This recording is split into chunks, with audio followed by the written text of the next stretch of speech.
নমস্কার বন্ধুরা, এই স্টোরি চ্যানেলে আর একটা নতুন ভিডিওতে সবাইকে স্বাগত জানাই। আমার আজকের রেসিপি একদম কম সময়ের মধ্যে ওয়ান পট মিল হিসাবে এই রেসিপিটা কিন্তু সহজেই বানিয়ে নিতে পারেন। আজ আমি বানিয়েছি ডিম পোলাও। বাড়িতে ডিম, আলু আর তার সঙ্গে চাল থাকলে কিন্তু চটজলদি এই রেসিপিটা বানিয়ে নেওয়া যায়। ডিম পোলাও খেতে কিন্তু দারুণ লাগে। যে কোনো রবিবারে হোক কিংবা রাতের ডিনারে এই রকম রেসিপি সহজে কম সময়ে কিন্তু আমরা সবাই চাই। পুরো ভিডিওটা স্কিপ না করে দেখতে থাকুন, আশা করি ভালো লাগবে। ডিম পোলাও বানানোর জন্য সবার প্রথমে নিয়ে নিয়েছি চালটা। আমি এখানে নিয়েছি বাসমতি রাইস। আপনারা চাইলে যে কোনো চালেই কিন্তু এই পোলাওটা করতে পারেন।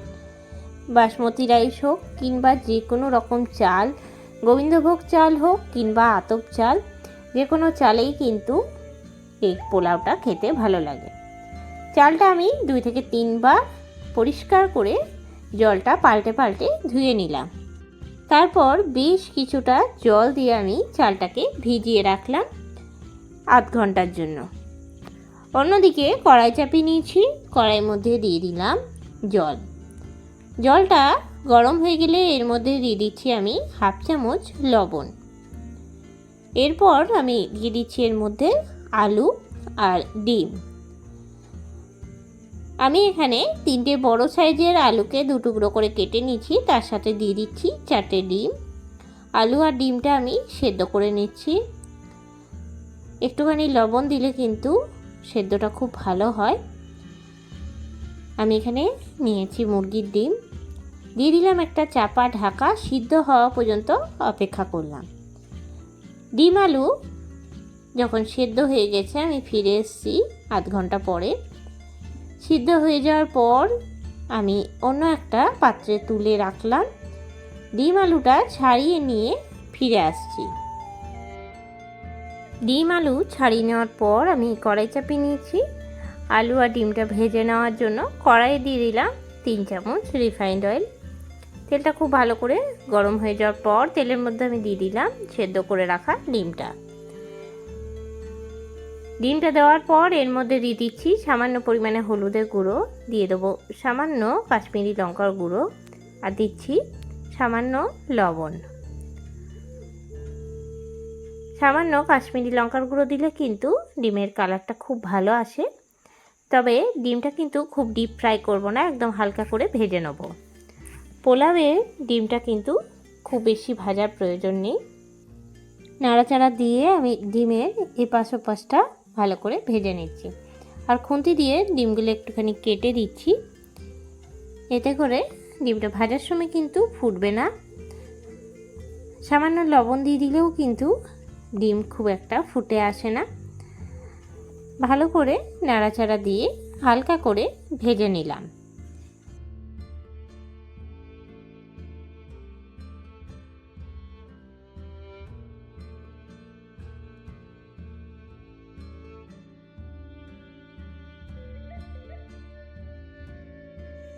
এখন ডিমটা ভেজে নেওয়া হয়ে গেছে, তুলে রাখছি অন্য প্লেটের মধ্যে। ডিম ভাজার পর ওই তেলের মধ্যেই আমি ভেজে নেব সিদ্ধ করে রাখা আলুটা। আলুটা দিয়ে 5 মিনিটের মতন নাড়িয়ে নিচ্ছি। আলুটা যদি আগে থেকে সিদ্ধ করে নেওয়া হয় তাহলে কিন্তু খুব তাড়াতাড়ির মধ্যেই পোলাওটা রান্না করে নেওয়া হয়। অনেক সময় কাঁচা আলু যদি ভেজে পরে পোলাওয়ে দেওয়া হয় তাহলে কিন্তু আলুটা ঠিকভাবে সেদ্ধ হয় না, একটুখানি কাঁচা কাঁচা ভাব থেকেই যায়। সেজন্য আমি আলুটা আগে থেকে সেদ্ধ করে নিয়ে হালকা করে ভেজে নিলাম। হালকা করে ভাজা হয়ে গেলে আলুটা আমি তুলে রেখে দিচ্ছি। ডিম আর আলু ভেজে নেওয়া হয়ে গেলে কড়াইয়ে কিছুটা তেল দিয়ে নিলাম। আমি এখানে দিলাম 4 চামচ তেল। আমি এখানে সাদা তেল দিয়েছি, সর্ষের তেলেও কিন্তু পোলাওটা করা যায়, যে কোনো তেলই দিয়ে নিতে পারেন। তেলে ফোড়নে দিয়ে দিলাম একটা বড় এলাচ, একটা ছোট এলাচ, দারচিনির টুকরো, দিয়েছি কয়েকটা লবঙ্গ আর দিয়েছি গোলমরিচ,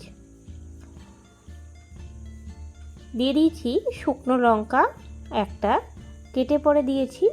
ফোড়নটা যখন ভালো করে রেডি হয়ে গেছে, তারপর আমি দিয়ে দিয়েছি দুটো বড় সাইজের পেঁয়াজকে কেটে পরে, একটুখানি বড় বড় করেই কুচিয়ে পরে দিয়েছি। পেঁয়াজটা আমি ভেজে নেব।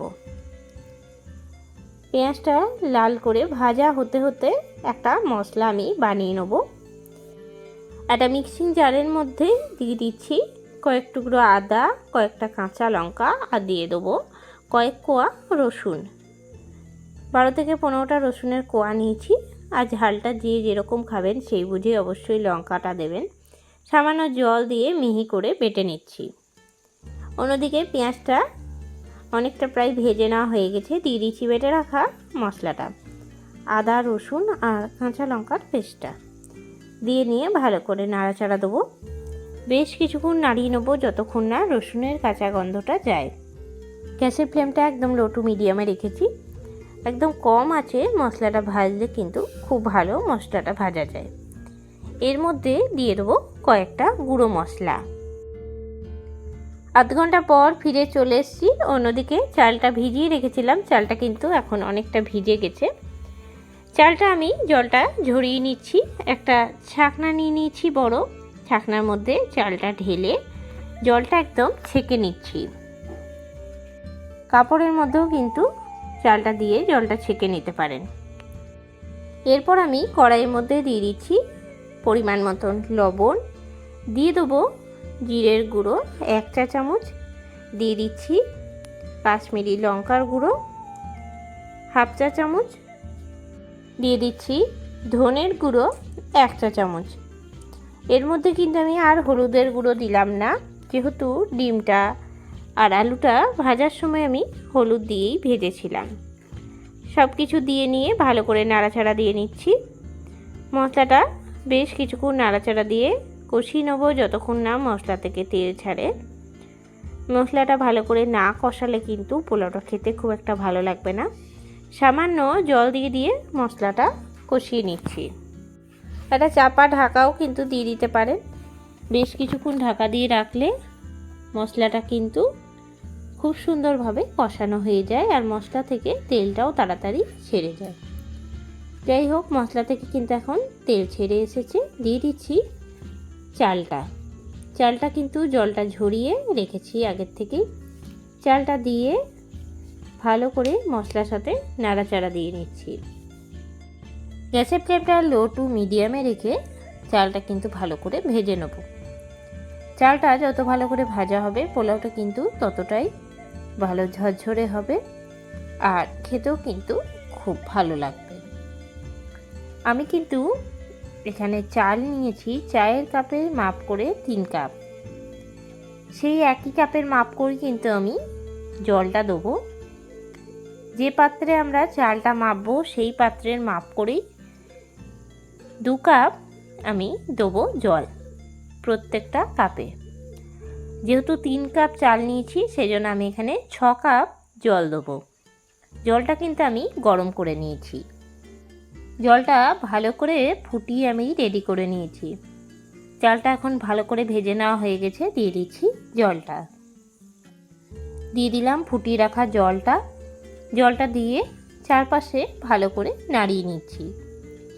দিয়ে দেবো চাপা ঢাকা 15 মিনিটের জন্য। যেহেতু চালটা আগে থেকে ভিজিয়ে রেখেছিলাম সেজন্য কিন্তু খুব বেশি সময় হতে লাগবে না, একদম কম সময়ের মধ্যেই হয়ে যাবে। 10 মিনিট পরে আমি ঢাকনাটা খুলে নিয়েছি। দিয়ে দিচ্ছি ডিমটা আর আলুটা। খুন্তি দিয়ে এক পাশটা সাইড করে নিচ্ছি। সাইড করে করে ডিমটা আর আলুটা দিয়ে দেবো। ডিম আর আলুটা একটুখানি ভেতর দিক করে আমি ঢুকিয়ে দিচ্ছি। এতে করে ডিমের যে গন্ধটা সেটা কিন্তু চালের সাথে পুরো মিশে যাবে। আমি এরকম করে ডিমগুলোকে দিয়ে ভাত দিয়ে কিন্তু চাপা দিয়ে দিচ্ছি। এই রকম অবস্থায় কিন্তু আমি আরও 10 মিনিটের মতন রাখবো। সব ডিম আর আলু কিন্তু আমি দিয়ে দিলাম ঠিক এইরকমভাবে। পোলাও একটুখানি এরকম ছড়ানো পাত্রে করলে কিন্তু খুব সুবিধা হয়। এরপরে আমি দিয়ে দেবো কিছু উপকরণ। দিয়ে দিচ্ছি আমি কয়েকটা গোটা কাঁচা লঙ্কা, আর কয়েকটা দিয়ে দিলাম কুচিয়ে নেওয়া কাঁচা লঙ্কা। একটুখানি ঝাল ঝাল করে কিন্তু আমি পোলাওটা করছি। দিয়ে দিচ্ছি ওপর থেকে গরম মশলা গুঁড়ো, আর দিয়ে দেবো আমি ধনেপাতা কুচি। আমি 1 মুঠোর মতন ধনেপাতা কুচিয়ে নিয়েছি, চারপাশে ছড়িয়ে দিলাম। এরপরে আমি দিয়ে দেবো চাপা ঢাকা 10 মিনিটের জন্য। 10 মিনিট পরে আমি ফিরে আসছি। এই সময় কিন্তু গ্যাসের ফ্লেমটা একদম লোতে করে দিতে হবে। 10 মিনিট পরে আমি গ্যাসটা বন্ধ করে দিয়েছি, আর এখন কিন্তু খুব সুন্দরভাবে ভেপে গেছে, আর পোলাওটা কিন্তু সম্পূর্ণভাবে রেডি হয়ে গেছে। এইরকমভাবে করলে খুব সুন্দর ঝরঝরে ডিম পোলাও সহজেই তৈরি হয়ে যাবে। এখন আমি থালার মধ্যে বেড়ে নিচ্ছি। ঠান্ডা হলে কিন্তু পোলাওটা খুব সুন্দর ঝরঝরে হয়। আমি যেহেতু গরম অবস্থায় পরিবেশন করছি, সেজন্য ভাতগুলো কয়েকটা গায়ে লেগে লেগে আছে, তবে ঠান্ডা হলে একদম ঝরঝরে হয়ে যাবে। কেমন লাগলো রেসিপিটা অবশ্যই আমাকে জানাবেন। আশা করি সবার খুব ভালো লাগবে। আপনারা এইভাবে একবার বাড়িতে তৈরি করে দেখবেন। আমার আজকের রেসিপিটা আপনাদের ভালো লেগে থাকলে লাইক করবেন, শেয়ার করবেন। এই চ্যানেলে নতুন বন্ধু হয়ে থাকলে চ্যানেলটা সাবস্ক্রাইব করা অনুরোধ রইল।